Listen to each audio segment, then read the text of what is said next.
Енді маңызды сұрақтарыңа жауап берейін. Сонда еркектің барлығы измена жасайды ма? Сонда еркектің барлығы сондай жүргіш па? Сонда еркектің барлығы екінші әйел алады ма? Деген сұрақ. Девочки, мен уже жауап беріп қойдым сендерге. Еркек әйелге қатты ғашық болса, ол измена жасамайды. Өйткені оған да ұнайтын әйел міне алдында тұр. Оның көңілі тоқ, жұмыртқасы бос. Түсініп отырсың ба? Үйге келе бергісі келеді. Өзінің жарын жақсы көреді. Ал еркек әйелін қатты жақсы көрген кезде бала шағасын да қатты жақсы көреді. Тағы да бір факт айтып құлатайын ба сені? Неге в основном еркектер қатты қызғанады?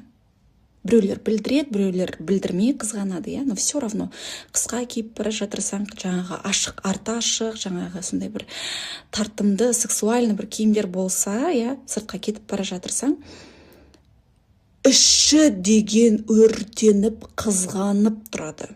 Кешігіп келсең, қызғанып, жынданып тұрады. Өйткені олар өздерінің табиғаттарын біледі, жандары.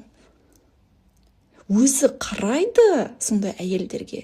Бейтіп әдемі, тартымды әйелге бірден қарап тартылыс болады да. Солай мен сияқты бір далбайып менің қатыныма тесіліп қарап қалап тұрмаса екен дейді да. Негізі. Потому что бұлар, бір тестіден жаратылған. Егер де сені қатты қысымға алмай, күйеуің қалап тұрған киіміңді, кейбір әдемі жарасып тұр. Енді қатты развратына керек жоқ.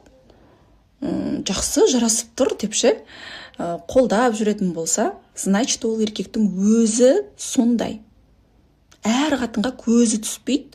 Ойында тек сен үйге асығып тұрады. Және де өзі сондай болғаннан кейін елді де солай ойлайды да. Түсініп отырсың ба? Әрбір қыз келіншектің бар ғой, еркелеп күйеуіне бүйтіп жүргенін қалаймын ғой.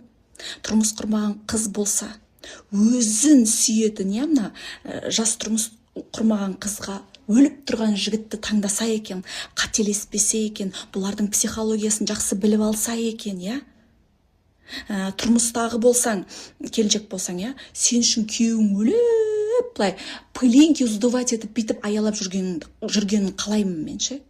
А ол үшін не болу керек та? Ол үшін просто, все просто, жаным. Просто кіммен өмір сүріп жатқаныңды білсең болғаны.